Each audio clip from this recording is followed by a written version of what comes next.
Hello everyone. In this video, I will show you how to share Xbox Game Pass with other users. When you set a console as your home Xbox, other people can use your games and content on that console even when you are not signed in.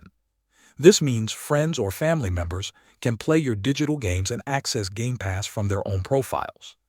When you add a new account to an Xbox during the first setup, the console may automatically become the home Xbox for that account.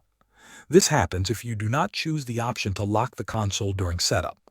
Because of this, it is important to pay attention when setting up new accounts. You can only have one home Xbox at a time.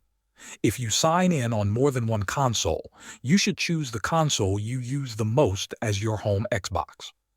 This helps avoid access issues for other users.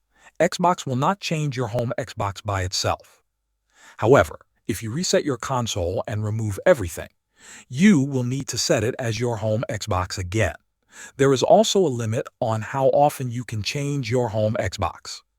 You can switch it up to 5 times within 1 year. This limit cannot be increased, even by customer support. Thanks for watching.